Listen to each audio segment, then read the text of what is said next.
জমিনে দিন কায়েমের জন্য আব্দুল কাদের মোল্লা, আলী হাসান মোহাম্মদ মুজাহিদ জীবন দিয়েছেন।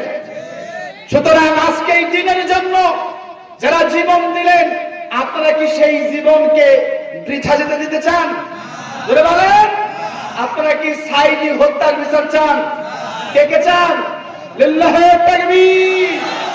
সাইদি হত্যার প্রতিশোধ সেই দিনই মিলবে যেই দিন ইসলাম ওয়ালাদের পক্ষে আপনারা থাকবেন।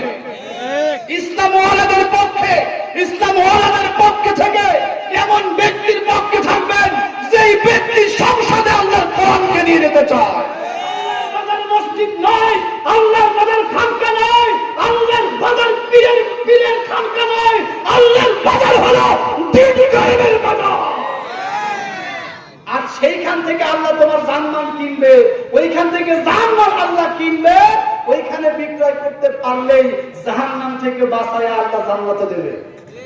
এছাড়া জান্নাতের আর কোনো রাস্তা নেই, আর কোনো রাস্তা নেই। এই জন্য দিন কায়েম করতে রাজি আছেন আপনারা? রাজি আছেন? 1971 সালের 16 ডিসেম্বর এদেশ বিদায় লাভ করেছে। 1971 সালের 26 মার্চ এদেশ স্বাধীন হয়েছে। 1971 সালে 30 লক্ষ শহীদের রক্তের বিনিময়ে, 1 সাগর রক্তের বিনিময়ে, আমাদের মা বোনদের ইজ্জতের বিনিময়ে আমরা একটি লাল সবুজের স্বাধীন পতাকা পেয়েছিলাম। কিন্তু দীর্ঘ 16 বছর ধরে আমাদের সেই স্বাধীন সার্বভৌম দেশকে জুলুমের রাজ্যে পরিণত করেছিল বিগত পালিয়ে যাওয়া স্বৈরাচার। ও ঝিনাইদহবাসী, আপনাদের কাছ থেকে জানতে চাই, এই 24 5 আগস্ট আবু সায়েদের জীবনের বিনিময়ে, মুগ্ধর জীবনের বিনিময়ে, আব্দুল্লাহর জীবনের বিনিময়ে যে স্বাধীন দেশ আপনারা পেয়েছেন, এই দেশে কি আপনারা আর কোন জালেম দেখতে চান? এই দেশে আর কোন আলেম হত্যাকারী দেখতে চান? যাদের হাতে ইকামত দিনের কর্মীদের রক্ত রয়েছে, যাদের হাতে আল্লামা সাইদের রক্ত, তাদেরকে দেখতে চান? ও ঝিনাইদহবাসী, বাংলাদেশের 68,000 গ্রামের প্রতিটি গ্রামের প্রতি ইঞ্চি মাটির পরতে পরতে আল্লাহর দ্বীন কায়েমের জন্য তোমরা কি রাজি আছো? দুহাত তুলে আল্লাহকে দেখাও।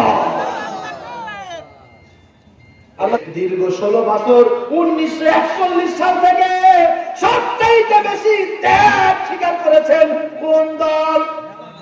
জোরে বলেন। 16 বছর ধরে কোন দলকে টার্গেট রেখেছিল? সেই দলের নাম কি? বাংলাদেশে কত দল, ওই দলের ভিতরে জান কি গেছে? যায়নি। জান গিয়েছে একমাত্র কোন দল?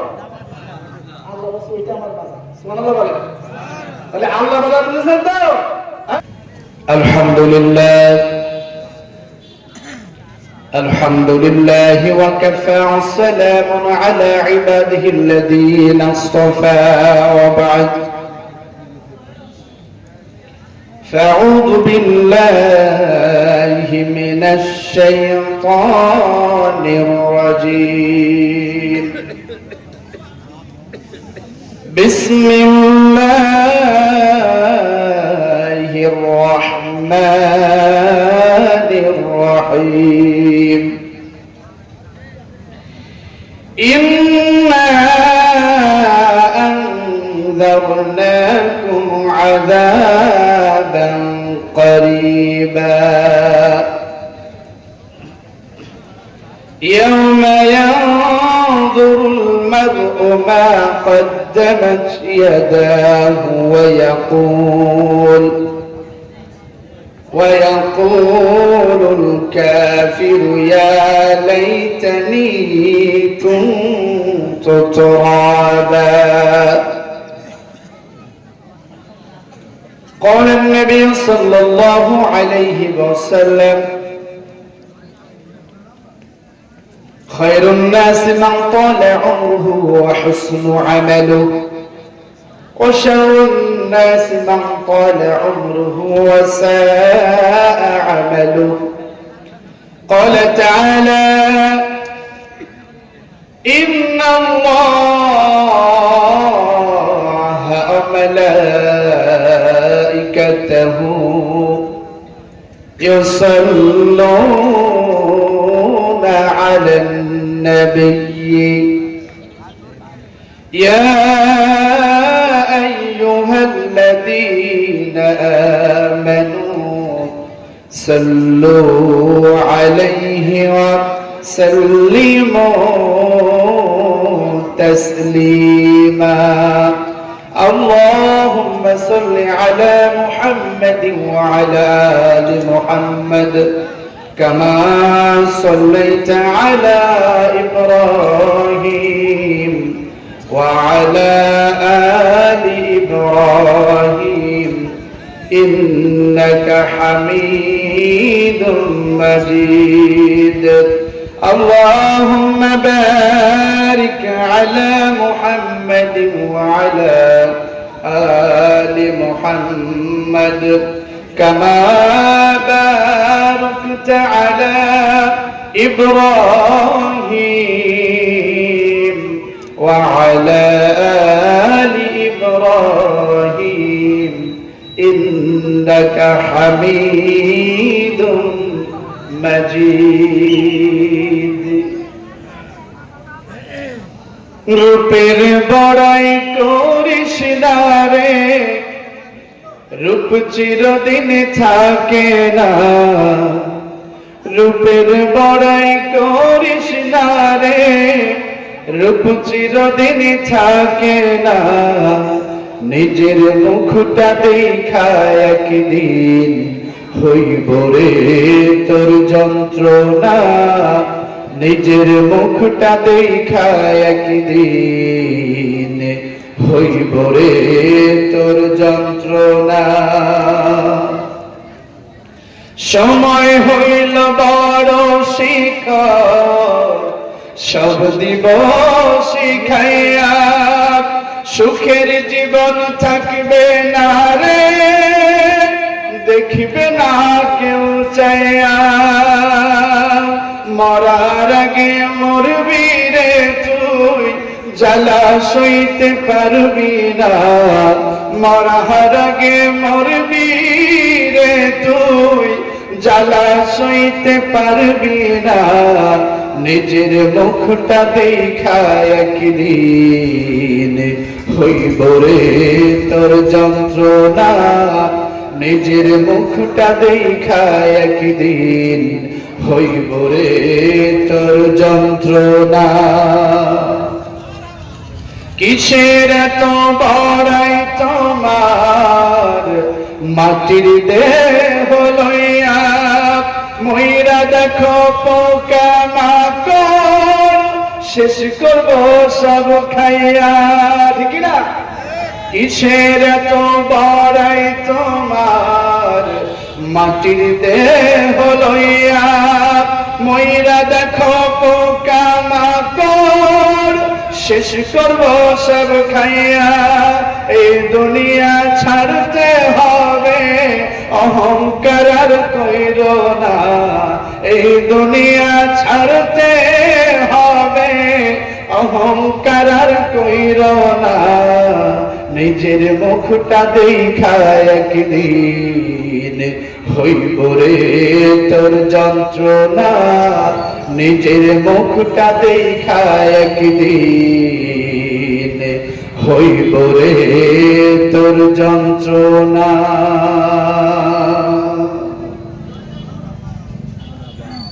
আলহামদুলিল্লাহ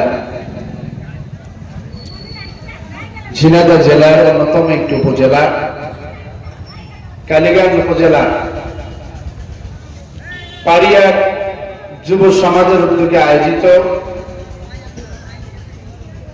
পাড়িয়া প্রাইমারি স্কুল মাঠে অনুষ্ঠিত আজকের ঐতিহাসিক প্রথম বার্ষিক তাফসীরুল কোরআন মাহফিলের সম্মানিত সুযোগ্য সাহেব সদর মহতারাম সভাপতি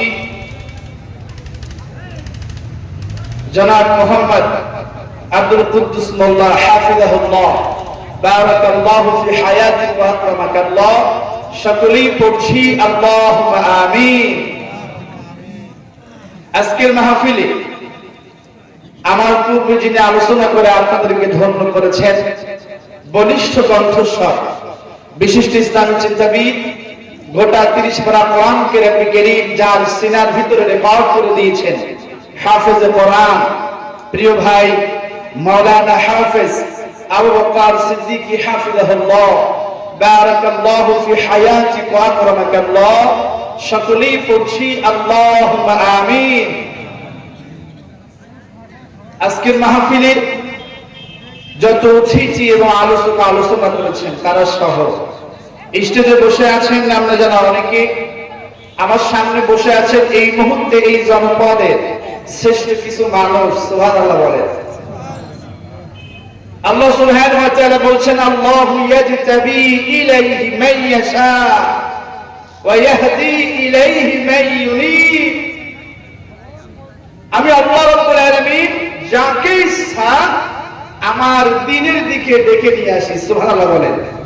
আল্লাহু ইয়াজতাবি, আমি আল্লাহ নির্বাচন করেছি, বাছাই করে আমার হাজারো বান্দাদের মধ্য থেকে গুটি করে কিছু বান্দাকে আমার দ্বীনের জন্য এনেছি। সুবহানাল্লাহ বলেন।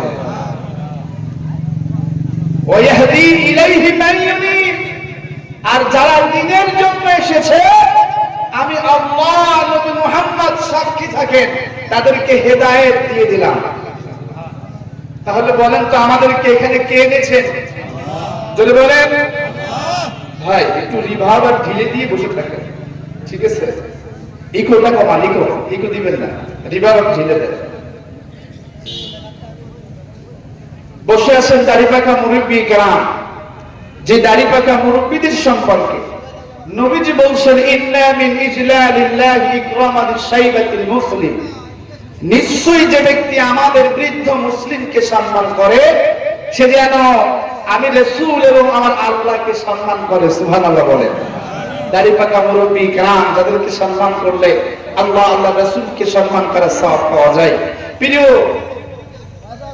যুব সমাজ, ছোট কচিকা ছাড়া পর্দায় বসে আছেন আমার সম্মানিত মা বোনেরা, সকলের প্রতি আবার আন্তরিক সালাম, আসসালামু আলাইকুম ওয়া রাহমাতুল্লাহ।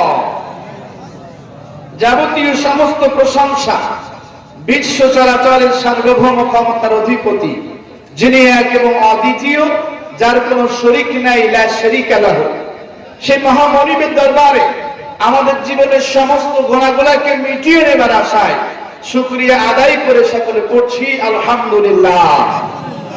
দুরূদ এবং সালাম মানবতার মহান আলোদিশারি, যারা শিখ বিপ্লব উদ্ভাসিত হয়েছে বিশ্ব মানবতা, আলোকিত হয়েছে মানব সভ্যতা, যে নবীজির উপরে দুরূদ পড়লে হাবিবুল্লাহ রাসূলুল্লাহ সাইয়্যিদুনা কুদওয়াতুনা বলছেন, ইন্নাল্লাহা মালাইকাতান সাইয়্যাহিনা ফিল আরদি ইউবাল্লিগুনি মিন উম্মতি আসসালাম।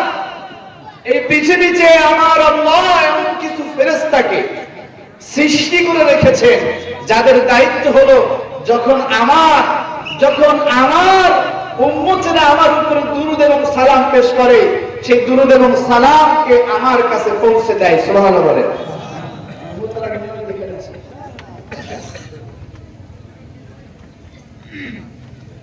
নবীজির উপরে দুরূদ পড়ছি এজন্য, কারণ নবীজির উপরে দুরূদ পড়লে মৃত্যুর পূর্বে জান্নাতের সুসংবাদ পাওয়া যায়। সুবহানাল্লাহ বলে। হাবিবুল্লাহ বলছেন, ও দুনিয়ার মানুষ, তোমরা হাঁটতে চলতে উঠতে বসতে সব সময় আমি নবীর উপরে দুরূদ এবং সালাম পেশ করো, কেননা যারা আমি নবীর উপরে দুরূদ এবং সালাম পেশ করে লিতুবাশশিরিল আবদা বিল জান্নাতি ক্বাবলা মাউতিহি, মৃত্যুর পূর্বে রহমতের ফেরেশতারা এসে তাদেরকে জান্নাতের সুসংবাদ দান করে দেয়। শুধু এটা না, নবীজি বলছেন, শোনো, আমি নবীর উপরে দুরূদ এবং সালাম পেশ করলে লিন্নাজাতি মিন আহওয়ালি ইয়াউমাল কিয়ামা, কিয়ামতের কঠিন মুসিবতের সময় আমি নবী তাদের পক্ষে সুপারিশ করে নাজাতের ব্যবস্থা করে দেব। লাউ ফুরা নূরুল আরদি আলা সিরাত। নবীজি বলছেন এখানে শেষ নয়, দুরূদ এবং সালাম যারা পেশ করবে আমি নবীর উপরে, এই দুরূদের বরকতে, দুরূদের বদৌলতে, দুরূদের নূরের মাধ্যমে চোখের পলকে আমি নবীর নেতৃত্বে ফুলসিরাত পার হয়ে জান্নাতে প্রবেশ করবে। হাবিবুল্লাহ বলছেন, ইজআলনি ফি ওয়াসাতাদ দুআ আউওয়ালাহু ওয়াল আখিরাত। এই দুনিয়ার মানুষ যদি যদি তোমরা তোমাদের দোয়াগুলোকে কবুল করাতে চাও, দোয়ার শুরুতে, দোয়ার শেষে, দোয়ার মধ্যখানে আমি নবী মুহাম্মদের উপরে দুরূদ রাখো।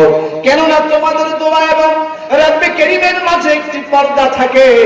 ওই দোয়ার ভিতরে যদি আমি নবীর উপরে দুরূদ এবং সালাম থাকে, ওই পর্দা সরিয়ে আমার রব সেই দোয়াকে কবুল করে নেয়। এজন্য মনে দুঃখ, কষ্ট, যন্ত্রণা, সম্মানিত মা বোনেরা, অনেক কষ্ট। যদি আমাদের দোয়াগুলোকে কবুল করাতে চাই, সেই দোয়ার শুরুতে, শেষে, মধ্যখানে দুরূদ রাখলে সেই দোয়াকে আমার আল্লাহ কবুল করেন। সুবহানাল্লাহ বলেন। এজন্য দুরূদ এবং সালাম পড়ছি সেই নবীজির উপরে, যার উপরে দুরূদ এবং সালাম পেশ করলে মৃত্যুর পূর্বে জান্নাতের সুসংবাদ পাওয়া যায়। যার উপরে দুরূদ এবং সালাম পেশ করলে কিয়ামতের কঠিন মুসিবতের সময় নবীজির শাফায়াত পাওয়া যাবে। দুরূদের বরকতে চোখের পলকে পুলসিরাত পার হয়ে জান্নাতে যাওয়া যাবে। দুরূদ পেশ করলে যার উপরে দোয়া কবুল হয়, সে নবীজির উপরে দুরূদ এবং সালাম পেশ করে সকলেই পড়ছি সাল্লাল্লাহু। এর উপস্থিতি বেশিক্ষণ কথা বলবো না, যতটুকু বলবো আমার সঙ্গে থাকবেন তো? কে কে থাকবেন না? থাকবেন না? আচ্ছা, আমার সঙ্গে শেষ পর্যন্ত কে কে থাকবেন? লিল্লাহি তাকবীর, লিল্লাহি তাকবীর। কথা দিচ্ছি কিছু নিয়ে যেতে পারবেন ইনশাআল্লাহ বলেন। আজকের মাহফিলের আয়োজক হচ্ছে যুব সমাজ। কারা বলেন তো? যদি বলেন যুব সমাজ। আমি আলোচনার শুরুতে দিন কায়েমের ব্যাপারে যুব সমাজের ভূমিকা এবং গুরুত্ব একটু বলতে চাই ইনশাআল্লাহ বলেন। যেহেতু যুব সমাজের উদ্যোগ, এই জন্য যুবক, যৌবন মানেই বন্ধু, যৌবন মানে আড্ডা, যৌবন মানে গান মাস্তি নয়। যৌবন আল্লাহ তাআলা দিয়েছেন বিশেষ একটা নিয়ামত হিসেবে, যে যৌবনটা কাটাতে হবে আমার আল্লাহর দ্বীনের রাস্তায়। সম্মানিত হাজিরিন, যৌবন নামক অমূল্য সম্পদ রব্বে কারীম দিয়েছেন মানুষকে পরীক্ষা করার জন্য। কারণ আল্লাহ রাব্বুল আলামিন কিয়ামতের ময়দানে আমাদের বৃদ্ধকালের সময়ের হিসাব নেবেন না। রব্বে কারীম আপনার আমার কাছে হিসাব নেবেন আমাদের যৌবন বয়সে।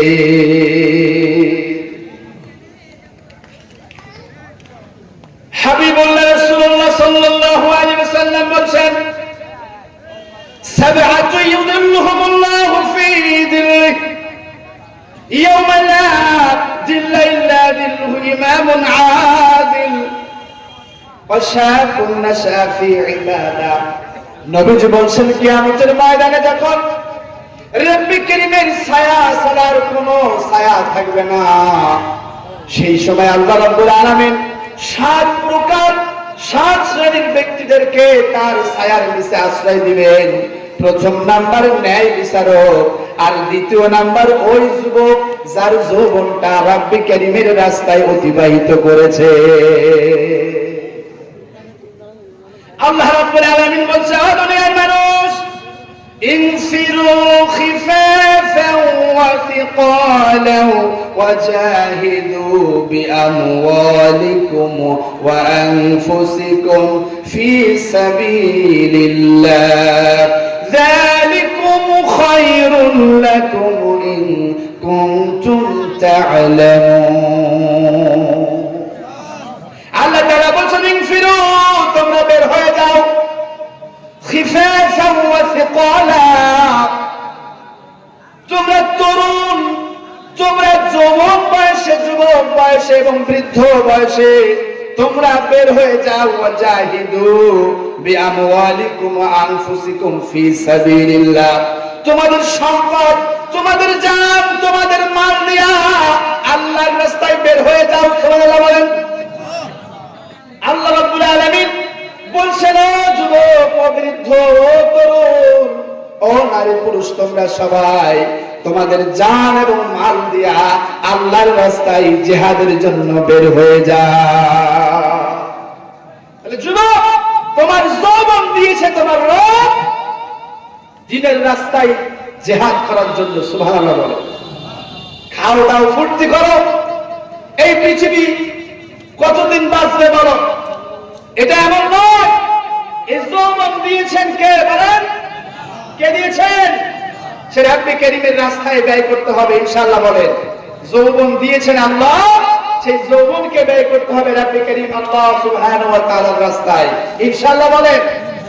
আলোচনায় ঢোকার আগে আমি জানতে চাই, ও কালীগঞ্জ এলাকাবাসী, এই জমিনে দিন কায়েম করার জন্য আল্লামা সাঈদী জীবন দিয়েছেন। এই জমিনে দিন কায়েম করার জন্য মজিবুর রহমান নিজামী হাফিজ রহমাতুল্লাহ আলাইহি জীবন দিয়েছেন। এই জমিনে দিন কায়েমের জন্য আব্দুল কাদের মোল্লা, আলী হাসান, মোহাম্মদ মুজাহিদ জীবন দিয়েছেন।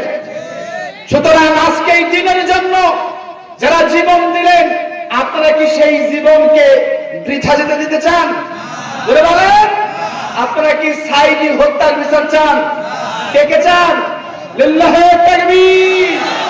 সাঈদী হত্যার প্রতিশোধ সেই দিনই মিলবে যেই দিন ইসলাম ও আলাদের পক্ষে আপনারা থাকবেন। ইসলাম ও আলাদের পক্ষে, ইসলাম ও আলাদের পক্ষে থেকে এমন ব্যক্তির পক্ষে থাকবেন যেই ব্যক্তি সংসদে আল্লাহর কোরআনকে নিয়ে যেতে চায়। সুতরাং যারা কোরআনকে সংসদে নিতে চায়, তাদের সঙ্গে যেদিন আপনারা থাকতে পারবেন, আপনাদের গোপন আমানত দেওয়ার মাধ্যমে প্রমাণ হবে আল্লামা সাঈদীর জীবন সফল হয়েছে।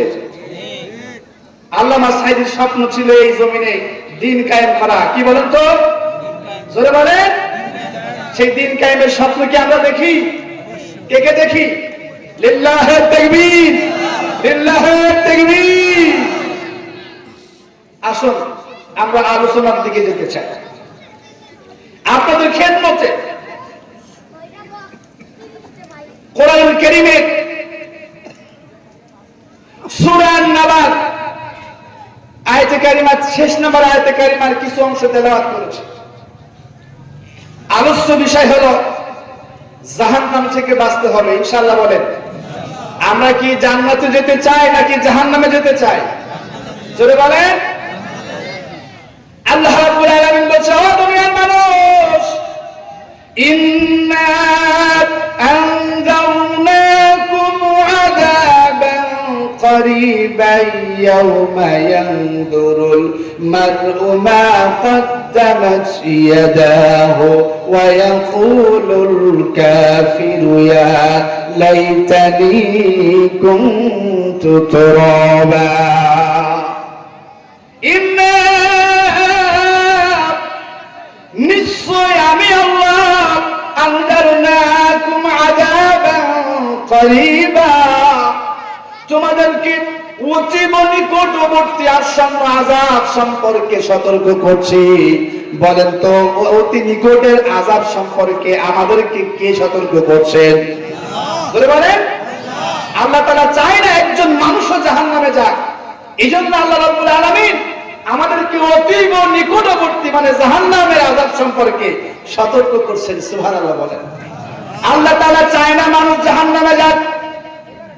এই জন্য যুগে যুগে রাব্বুল কারীম আল্লাহ সুবহানাহু ওয়া তাআলা নবী রাসূল পাঠিয়েছেন, যাতে করে তার বান্দাদেরকে নবী রাসূলেরা জান্নাতের রাস্তায় যাওয়ার কথা বলতে পারে আর জাহান্নাম থেকে বাঁচাতে পারে। রাব্বুল কারীম বলছেন, ইয়া আইয়ুহান নাবিয়্যু ইন্না আরসালনাকা শাহিদান ওয়া মুবাশশিরান ওয়া নাযীরা। ইয়া আইয়ুহান নাবিয়্যু, হে নবী, ইন্না আরসালনাকা শাহিদান ওয়া মুবাশশিরান ওয়া নাযীরা, নিশ্চয় আপনাকে পাঠিয়েছি আমার বান্দাদেরকে জান্নাতের সুসংবাদ এবং জাহান্নাম সম্পর্কে সতর্ক করানোর জন্য। সুবহানাল্লাহ বলেন। আল্লাহ চায় না একজন বান্দাও জাহান্নামে যাক। রব্বে কারীম কত ভালোবাসেন আমাদেরকে। আল্লাহ বলছেন, ইয়া আইয়ুহাল্লাযীনা আমানু কু আনফুসাকুম ওয়া আহলিকুম নারা ওয়াকুদুহান নাস ওয়াল হিজারা। আল্লাহ বলছে, হে যারা ঈমান এনেছো, ঈমান ওই বান্দার নারী পুরুষেরা, কু আনফুসাকুম ওয়া আহলিকুম নারা, তোমরা জাহান্নাম থেকে বাঁচো এবং তোমার পরিবারকে বাঁচাও। আকুদুহান নাস ওয়াল হিজারা, কেন নয় জাহান্নামের ইন্ধন, জাহান্নামের লাকড়ি, জাহান্নামের জ্বালানি হবে মানুষ এবং পাথর। নাউজুবিল্লাহ বলেন। আল্লাহ বলেন জাহান্নাম থেকে বাঁচো, পরিবারকে বাঁচাও। আর রব্বে কারীম আল্লাহ সুবহানাহু ওয়া তাআলা আপনাকে আমাকে এত ভালোবাসেন, এইজন্য বলছেন ফাত্তাকুন নার, ও আমার বান্দা বান্দীরা জাহান্নাম থেকে বাঁচো। আল্লাহু আকবার। আল্লাহ চায় না আমরা জাহান্নামে যাই। রব্বে কারীম এইজন্য বারবার তাগিদ দিচ্ছেন অতীব নিকটবর্তী আযাব সম্পর্কে। আমি মালিক, আমি আল্লাহ তোমাদেরকে সতর্ক করছি, জাহান্নাম থেকে বাঁচো। জাহান্নাম থেকে বাঁচানোর জন্য নবী পাঠিয়েছি। আমার বান্দা বান্দি শোনো, এই দুনিয়ার অর্থ বিত্ত, টাকা পয়সা, যশ খ্যাতি, জনপ্রিয়তা এগুলা সফলতা নয়। সফলতা হলো সেই দিন আমার জাহান্নাম থেকে বেঁচে যেই দিন তুমি জান্নাতে প্রবেশ করতে পারবে। এই দুনিয়ার টাকা পয়সা, অর্থবিত্ত, ক্ষমতা, ধন দৌলত, চেহারা সুরাত এগুলা সফলতা নয়। সফলতা হলো জাহান্নাম থেকে বাঁচতে পারা। আল্লাহ তাআলা বলেন ও দুনিয়ার মানুষ শোনো, কুল্লু নাফসিন যায়িকাতুল মাউত ওয়া ইন্নামা তুওয়াফাউনা উজুরাকুম ইয়াওমাল কিয়ামাহ ফামান যুহজিয়া আনিন নারি ওয়া উদখিলাল জান্নাতা ফাকাদ ফাজ। ও দুনিয়ার মানুষ, মৃত্যু নামক শরাব পান করে তোমাকে এই দুনিয়া থেকে বিদায় নিয়ে চলে যাওয়া লাগবে। এই দুনিয়াতে তুমি কোথায় কি করেছো, তোমার করা প্রতিটা কর্মকাণ্ডের ব্যাপারে কিয়ামতের ময়দানে তোমার জবাবদিহি করতে হবে। ফামান যুহজিয়া আনিন নার ওয়া উদখিলা ফিল জান্নাহ। সব দুনিয়ার মানুষ, এই দুনিয়ায় তুমি কত ক্ষমতাবান, এই দুনিয়ায় তুমি কত বছর ক্ষমতার মসনদে ছিলে, এই দুনিয়ায় কত টাকা পয়সা তুমি রেখে যাচ্ছ, এটা সফলতা নয়। ও দুনিয়ার মানুষ, চূড়ান্ত সফলতা হলো যেই দিন তোমাদেরকে আমি আল্লাহ জাহান্নাম থেকে বাঁচায়া জান্নাতে প্রবেশ করিয়ে দিব। এটাই হলো সফলতা, জাহান্নাম থেকে বাঁচা। আল্লাহ বলছেন দুনিয়ার মানুষ শোনো, وسارعوا إلى مغفرة من ربكم وجنة عرضها السماوات والأرض أعدت للمتقين। وسارعوا তোমরা প্রতিযোগিতা করো, দৌড়াও, ইলা মাগফিরাতিন মির রাব্বিকুম ওয়া জান্নাতিন আরদুহা সামাওয়াতু ওয়াল আরদ। আমি আল্লাহর ক্ষমার দিকে দৌড়াও এবং ওই জান্নাত পাওয়ার জন্য প্রতিযোগিতা করো, যে জান্নাতের প্রশস্ততা, যে জান্নাতের বিশালতা এই জমিন এবং আকাশের মতো। আল্লাহ বলছে জান্নাতের দিকে যাও। কোন দিকে যাও? এই যে আজকের মাহফিল, এটা হলো জান্নাতের রাস্তা, ক্ষমা পাওয়ার রাস্তা, আর বাজার ওইটা জাহান্নামের রাস্তা। কথা বলে না কেন? এই জন্য সম্মানিত উপস্থিতি, আমার আল্লাহ চাই না একজন মানুষও জাহান্নামে যাক। সুবহানাল্লাহ বলেন। আল্লাহ তাআলা তাই সবাই জান্নাতে যাক। আমি বলি আপনাদের আকীদা সম্পর্কে একটু জানতে চাই। পৃথিবীতে 750 কোটি মানুষ আছে। এই 750 কোটি মানুষ যদি জাহান্নামে যায়, যদি জান্নাতে যায়, তাহলে আল্লাহ তাআলার কোনো ক্ষতি আছে? বলেন বলেন। আর যদি সবাই জাহান্নামে যায়, আল্লাহর কোনো লস আছে? যদি বলেন লাভ লস নাই। বরঞ্চ আল্লাহ চাই আমার বান্দা তোর খুব মুহাব্বত করে বানিয়েছি, আমার বান্দা আমি আল্লাহ রাব্বুল আলামিন বড় আদর করে ভালোবেসে তোর দেহ নামক অবকাঠামোর ভিতরে আমি আল্লাহ নিজে রূহ ফুঁকে দিয়েছি। তোর জবানটারে আমি আল্লাহ নিজে হাতে বানিয়েছি। ও বললাম তোর জবানটারে আমি আল্লাহ নিজে হাতে বানিয়েছি। তোর এই দেহ নামক অবকাঠামোর ভিতরে আমি আল্লাহ তোরে এত ভালোবাসি, আমি আল্লাহ নিজে রূহ দিয়েছি। সুবহানাল্লাহ বলেন। আল্লাহ চায় না একজন মানুষও জাহান্নামে যাক। এই জন্য রব্বে কারীম আল্লাহ সুবহানাহু ওয়া তাআলা বারবার আমাদেরকে কোরআনের বিভিন্ন আয়াতে সতর্ক করছেন, সাবধান করছেন, গোলাম জাহান্নাম থেকে বাঁচ, জাহান্নাম থেকে বাঁচ। এত কথা বলার পরেও আমার এক উস্তাদ বলতেন, সাইফুল্লাহ শোনো, এই দুনিয়াতে জান্নাতের রাস্তায় এত ফাঁকা, জান্নাতের রাস্তায় কোনো জ্যাম নাই, কিন্তু মানুষ সেই দিকে নাই। আর জাহান্নামের রাস্তায় এত জ্যাম, এরপরেও মানুষ জাহান্নামের রাস্তায় ঢুকতেছে খুব গাদাগাদি করে, নাকি বলেন? জান্নাতের রাস্তায় একদম ভিড় কর। ওই যে একজন বলছিল যে বাংলাদেশ জামাতে ইসলামী 1941 সালে প্রতিষ্ঠিত হয়ে এখনো রাষ্ট্র ক্ষমতায় গেল না কেন? তা আমি বলতে চাই, মুয়াজ্জিন তো আযান দেয়, সবাই কি মসজিদে ঢোকে? যদি বলেন 41 সাল থেকে ইকামতের আযান চলছে এই জমিনে, সবাই মুয়াজ্জিনের আযান শুনে মসজিদে আসবে? আসবে না। আল্লাহ তাআলা যাদেরকে কবুল করবেন তারাই আসবে। সুবহানাল্লাহ বলেন।